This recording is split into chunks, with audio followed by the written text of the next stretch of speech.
It's the E.A.R. Chronicles. It's the E.A.R. Chronicles. I'm talking TV. I'm talking movies. I'm talking anime, cartoons, sci-fi, and fantasy. It's the E.A.R. Chronicles. It's the E.A.R. Chronicles. What's up, y'all? Welcome back to the E.A.R. Chronicles with your host. Am I a host? Do you call YouTube people a host? I don't know. I'm used to see that's the podcast hosting me. I don't really know you're supposed to call yourself a host. But welcome back to the E.A.R. Chronicles and, of course, the X Chat series where we will be talking about, well, I'll be talking about, you all will be listening, but also commenting. So I guess we're having a conversation about X-Men 97. And this is episode 4 that we'll be covering Motendo / Life Death Part 1. And I'm excited to get into it. I got my notes ready for both parts. And I hope you guys are just excited as I am. So let's get into it, shall we? Also, before this, y'all, I hit my knee. My knee's still ringing. It hurts so bad. Okay, so first things first, the intro. Y'all, they took Storm out the intro. They took her out. Why would y'all do that? I know she ain't got no powers, but she's still Storm. Y'all couldn't took no picture of her jumping over rocks and mountains and obstacle course. Y'all could riding on the horse. Y'all could have did something. Y'all didn't take my sis completely out. Just took out the whole thing. Wow. So that was the first thing I noticed. The intro also gave us a little glimpse of Emma Frost. I'm excited to see her in this, new updated version of X-Men. Then we also saw an updated version of the X Factor team a couple times, actually. So first in intro and then later on in a picture frame that Forge had. What else? So yeah, I think that's all I got from the intro. The song, right? Then we get into the episode. So we just all in anticipation because we ready. Look, we gonna watch Jubilee in this Motendo part, but we all know we're here for that life death. Okay. So let's just jump into Motendo. It starts off, they have coffee in the morning, Rogue and Gambit sitting at the table having coffee. And he like, oh, Cher, let me go get you a little bit of sugar and cream in your coffee, Cher. Let me go get you. And she's like, oh, thanks, Remy, but Magneto and I already gave it to me, so I'm good. And Magneto just can't help but rub it in his face. And it's this dynamic is interesting. It's interesting. I wonder how long they're gonna keep playing this up between them. Uh then they all started, well, it's Jubilee birthday, so what should we do? And Magneto like, y'all about to be in the danger room. I already got the sessions loaded up for you. Like, what y'all mean birthday for what? She gonna be in there too. I don't care about nobody's birthday. Y'all need to be working just in case Mr. Sinister pop back up. And so they were all arguing with him, trying to take up for Jubilee. Like, she need a little break. Don't she deserve to, be a kid and X, Y, and Z. And here go more talking about, yeah, something about childhood. And he brought up Magneto and he was like, you should learn to live a little or something like that in terms of his parents. And Magneto was like, my parents were tortured and I pretty much lost everything and everybody. So way to be insensitive more for everybody. He kind of got that look for being insensitive about Magneto's background because we all know, based in X-Men history, Magneto's parents or his family, they were Jewish, and so they were part of the Holocaust. And he's a survivor of that. I'm sure they probably retconned that in and throughout the comics, but like I told y'all in the intro, I'm not a comics person, so I'm not really sure if that's still canon or not. Like, I'm still learning these phrases, canon, retcon, all this stuff. So I'm not necessarily sure if that's still the case, but we do know that he did have a traumatic past. So more bringing it up was kind of like, But then Jubilee comes in and she's like, "Y'all, we should go to the arcade for my birthday. Let's go play some games." And she's all excited. Granted, I get it. It's her birthday. But sis, you also need to realize, like, you're not a kid no more. You're 18 now, sis. You grown. You with the grown folks. You gotta sit at the grown folk table, which means you gotta do grown folk things, which means get in that danger room and get ready to fight.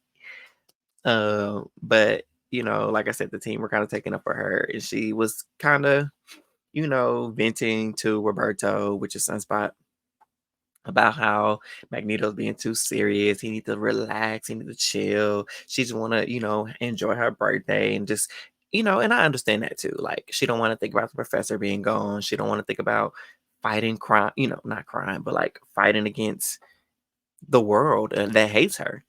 And so I feel for her. I sympathize with that. And she does mention Jean and Cyclops. They are at Genosha fighting for mutant rights at the UN. They are not at Genosha. They're at the UN at Genosha. Or they at Genosha in the UN somewhere. They being their political selves and they out there fighting for mutant rights.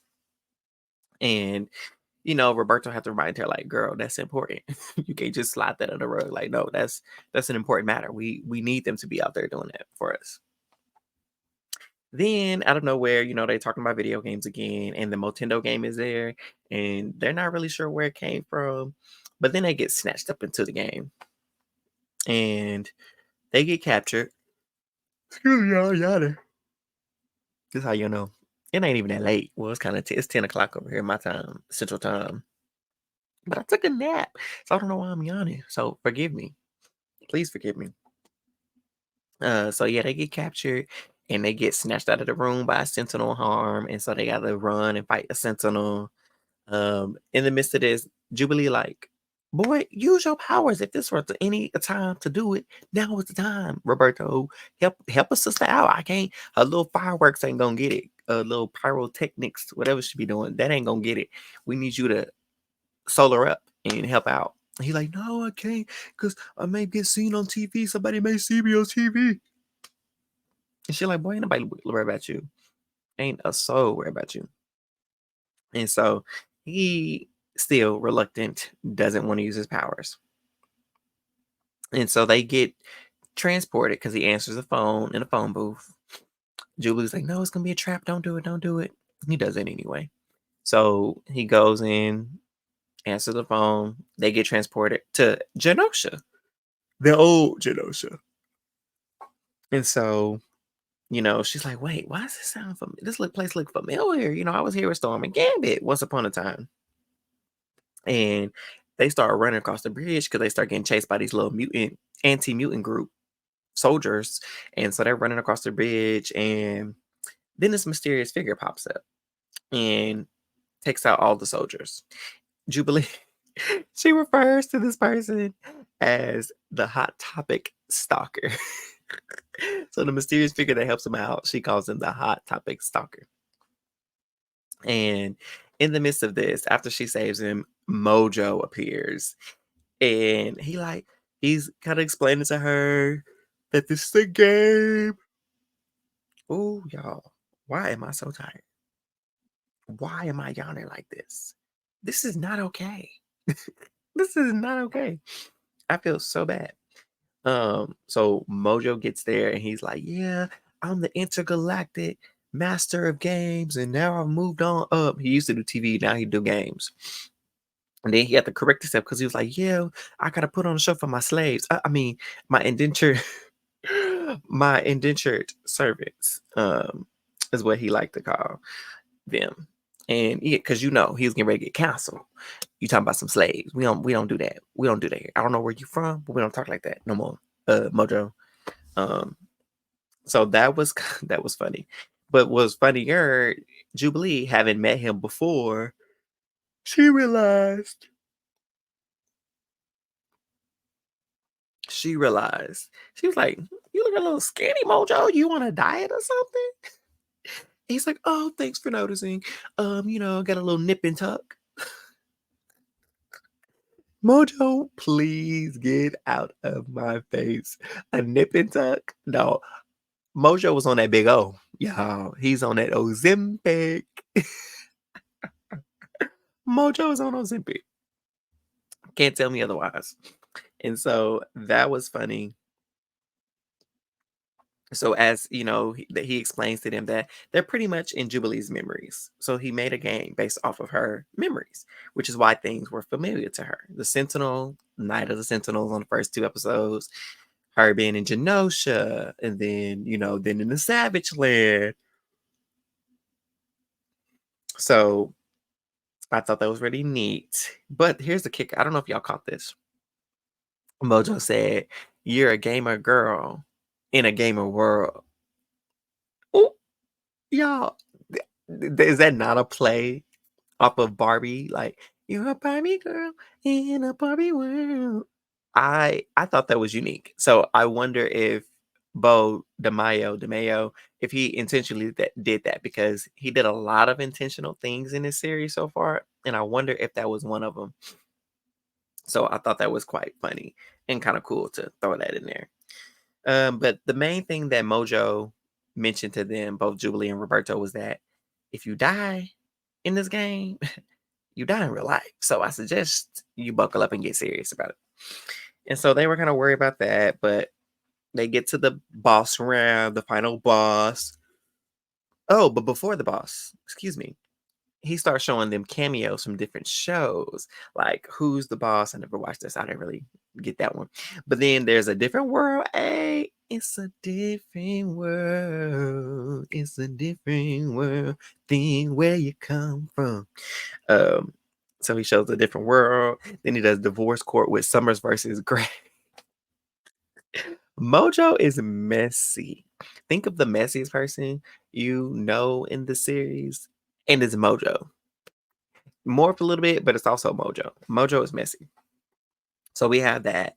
But then we see the stalker interrupt the game to help Jubilee when she was in Savage Land because she was losing lives, where her health was going down. It helped her do that. Mojo's pissed. He tell us, Pyro, y'all need to get the glitch. I done told y'all, why y'all ain't fixed the glitch? And she like, you killed the glitch, get her. And he was like, because they weren't doing the job. So we all know Mojo got a history of killing his sparklers. It's no wonder that he always got a now hiring sign posted up across the galaxy, because quit killing folks. That's supposed to help you. And then so as they're going through this part, Roberto starts telling Jubilee, he gets a little bit vulnerable, and he's basically telling her that, I saw a lot of the mutant stuff, the Genosha, because when they got into Magneto's base of Asteroid M, he was like, I recognize this because I saw this on the news. And, there was a lot of hate going around, and I just kind of jumped on it. Like what he was explaining was internalized mutant phobia. Has that been coined yet?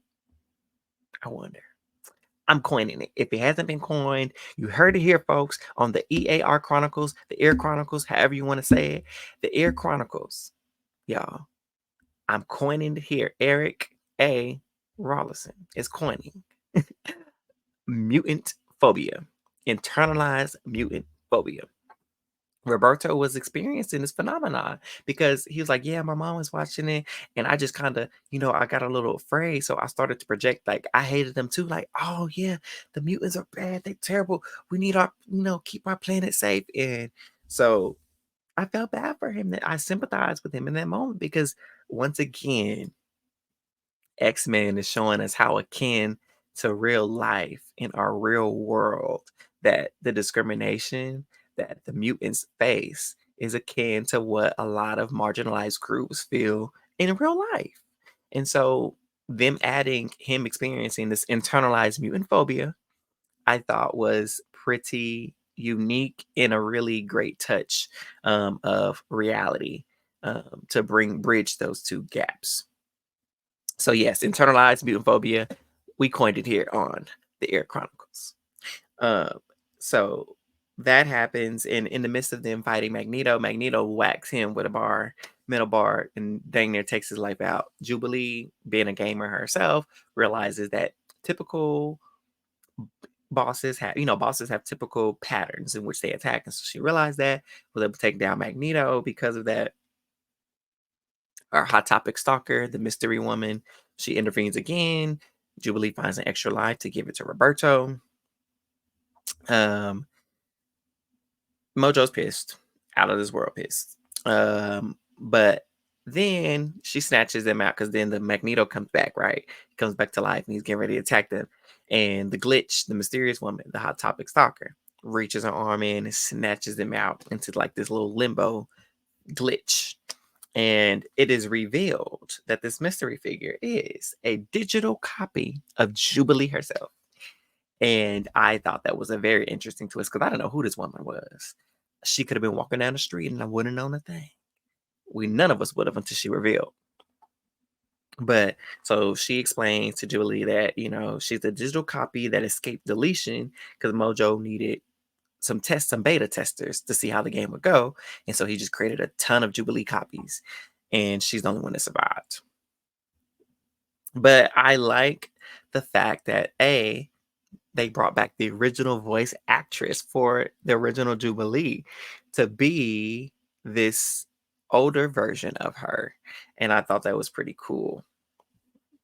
And so this new version was kind of, explaining to her a little bit that, girl, you got to grow up. You can't be just sitting around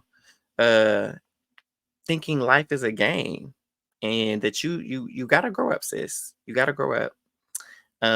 And I need you to realize that it's okay to grow up as well, because she didn't realize that life was more, or I don't think Jubilee was truly grasping that life was more serious, or not necessarily that she wasn't grasping, but I think she was just afraid, and so this future version of Jubilee, the name Abscissa. Sorry, that's what I was Googling when I was talking. If you saw me looking down, talking, and kind of rambling on, because I was trying to figure out that girl. I thought I wrote it down. Abscissa is her name. And so Abscissa was basically explaining to her that, girl, life ain't got no cheat codes. It ain't got no extra lives. Once you gone, you gone. So you got to start living life in the present, living in reality. Love is a part of life. Loss is a part of life. And hope. You got to have hope. And with all of that comes risks. And you got to be willing to take those risks and jump, take those leaps. And Jubilee was like, oh, I'm understanding. Maybe Magneto was right a little bit. And so she understands the gravity now. It sinks in the gravity of the situation, of their reality back home outside of this game.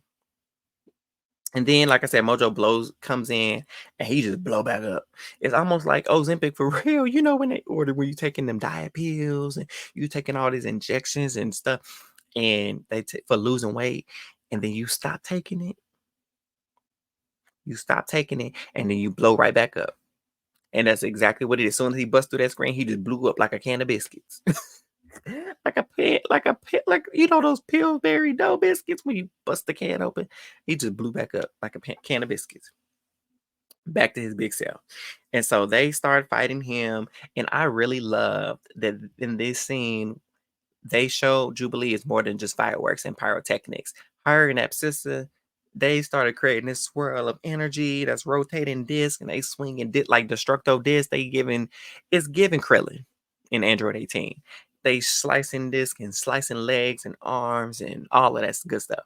But another nice moment was freaking Roberto. Sunspot decides to use his powers. What? Uh-oh. Is he ready? Is he finally about to get into the action? So he does use his powers to help out. Shout out to him. But yeah, I love that they showed a new side, a more advanced and adult version of Jubilee's powers. And I think it was great for this like new coming of age for her, that now that she's transitioning to an adult and she's going to be more understanding of the seriousness of their situation, so will her powers. So I appreciated that. Then once they take out Mojo, he's fried and died, laid to the side. Here goes Spiral smirking, and she pushes him off the machine. I'm like, she must gonna come back later on for something. Cause the way she just threw him down like that push him down. I don't know. But at the end, they do get home, Roberto and Jubilee, and they sit on the bed, and she's like, "Oh my God, I almost lost you today. I can't believe it." And then they kiss. Lovebirds. Love is in the air, as Epsica said. And that concludes the first part of the episode. Y'all, we 20 minutes in and I just got to part 2. I gotta do better. I don't want to keep y'all this long. Oh my God. Okay, so part 2 is life death. It's not my fault. They got 2 parts in the episode when a lot of stuff was going on. Anyway, so part 2, Storm and Forge living together. And I really don't want to rush through all of this. But this part of the episode wasn't very long. It was good, and there are good points in here, but I will not drag it out. So I won't try to rush it, but I won't drag it out either. So Storm and Forge are living together now. They having dinner. He pouring her glasses of wine, whining and dining our sis, like she should be, because she's a queen. And, she asks him questions about his leg and his arm. And he talks about how creative he had to get with his mutant powers. They go horseback riding. She feels free again. She's living out, because she missed flying. So she get to have the wind in her hair again. Horseback riding. But one important thing that I love that this episode did was show that Storm is still very much in tune with the world and the ecosystem and the atmosphere, because she points out, she's like, as her and Forge are on this mountain, she's like, I've seen that owl before, in the same place doing the same thing. And then she also says, I noticed the winds here never change. They always blow east, stuck, just like this owl. And it didn't occur to me that something was off. And it wasn't until I read a tweet from a really avid tweeter for X-Men, but Storm specifically, the Wind God Vontae on Twitter.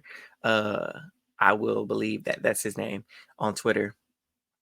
He mentions that theory that I'll mention later on. And so she says this, and then there's a line from X-Men The Last Stand that I love that they brought back. So as she mentions that, Forge is like, well, you know more better than anybody, Aurora, how fast the weather can change. And I got my life together. It got my life together. The reason why is because I knew immediately, and I posted it as a YouTube short. So if you want to go see the clip, it's on my channel, this YouTube channel, under shorts. And pretty much I just show it going back to X-Men The Last Stand with Professor talking to Storm, Halle Berry Storm.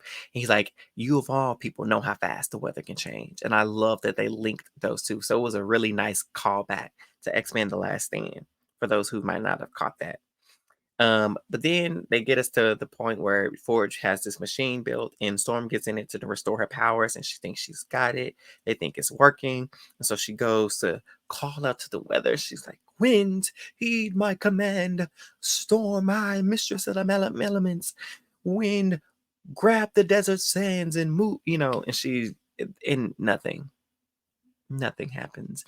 They did get petty, and the wind started blowing. The tree started to shake, and there was a glimmer of hope in her eye, only for the birds to come out, and you just see her break down. And she's just like, please, please, winds, please. And she just can't believe that. Unfortunately, right now, this is her new normal. No powers. No powers at all, unfortunately. But then, it cuts to Forge working and tinkering on some stuff, and Storm kind of questions his motivations about why he's trying to help her. She's basically like, why are you so interested in helping me? I appreciate your kindness, but what's up? Why are you trying to help? Why are you doing this? And he comes clean a little bit, basically telling her that he had a hand in making that little collar that suppresses mutant powers, and then he's responsible for the machine itself that took away her powers. And she was like, how dare you? You are a liar. You a liar. You a cheater. Uh, and deceiver. She was not with it. And she basically called him out. And she says, you of all people should know the perils of trusting those in Washington. And in the X-Men world, yes, clearly you can't trust nobody in Washington because they do not have your best interest at heart. However, if you think about the cultural significance, though, Forge is a Native American. Storm is African. She's from African and African American descent. And we know that both of these groups have been vastly taken advantage of, and just manipulated. And I'm trying to cover all of this. There are no words to the abuse, to the atrocities that both of these groups have experienced due to those in Washington. And so, from a cultural lens, when she tells Forge, as a Native American from a Black woman, that you, of all people, should know that you cannot trust those in Washington, she basically like, sir, your people, just as well as my people, have been manipulated, taken advantage of, destroyed, and run amok by those in Washington, which are colonizers. Just to put it out there, I'm just going to be frank, colonizers. That's what it is. And that's really what she was saying. That's the underlining meaning of it. Like, bruh, why would you trust them? I don't care. I get it. You were bitter. You were sad. You were lost. But you should know better than to trust these people. You've seen what they've done to people like us. Why would you trust them? So she was pissed. And then he tried to pull the confessing his love and I love you. You're a goddess. You're beautiful. And she slapped the taste out of his mouth. As she should. She smacked it smooth out of his mouth. And he deserved it. And she says, and this line was powerful too. She said, you meant to make me a goddess, but instead have fashioned a fool. Mm. Don't embarrass a queen like that, Forge. Don't you ever, ever do that again. So she just takes off on a horse, running away. She's sick of it. She don't want to be near him. And then this entity, these red eyes appear, and then Storm falls off the cliff with the horse and ends up back in the house. And as she gets back in the house, because she gets knocked off course, and then Forge is there, what's going on? She's like, how did she get back here? So we're trying to figure out how she got back in the house. And as Forge is like kind of helping her up, this bird-like creature comes out the woodwork, literally come out the woodworks from around the corner and attacks them. Like it bites Forge, throw him out, infects him because it looked like an infection is spreading in him, and tosses him to the side. And then it grabs Storm, and she's like, "Is this death?" It's like, "No, you live, sis. You're alive." And I'm going to be feasting on your misery, and I won't waste the meal. And it reveals itself as the adversary. Again, not a comic book person. I don't know what this creature is, this entity, this demon, this whatever it is. I'm not familiar with it, but it has Storm in its clutches and is trying to feast on her despair, and her hopelessness and misery. And so it leaves us there on this little cliffhanger. And I don't know what's going to happen. We got to find out in episode 6, in a couple episodes, Life Death Part 2, to figure out what is about to go down. So that's pretty much how both of these episodes went. I'm excited, although I've seen a lot of criticism for Life Death Part 1, how people feel like they rushed Storm and Forge's relationship. And I can kind of see it, but I mean, time lapsed and they grew together. That's why she was living with him. And so I don't really care much about that. I'm just interested to see what this adversary mean, how they're gonna fight it, when she gonna get her powers back, how she gonna get her powers back. But again, thank you all.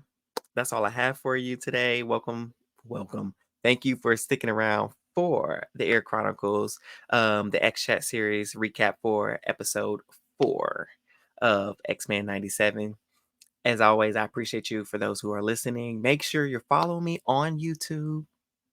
and follow me on YouTube. Subscribe to me on YouTube at the Ear Chronicles or the E.A.R Chronicles, however you want to say it. And make sure you're following me on Twitter and IG at the Ear Chronicles. It's just Ear Chronicles on Twitter, but the Ear Chronicles on IG. And y'all, I'm gonna get this thing together. Like I said, that's still new. So if I'm still a little rough around the edges, bear with me. Bear with me. I'm still figuring this thing out. And I'm gonna get it together. But in the meantime, I do hope you enjoyed this recap of episode 4. Please let me know in the comments what you liked, what you probably didn't like, things you may point you saw and I didn't get, and if you did catch some of the points I did, let me know what you thought.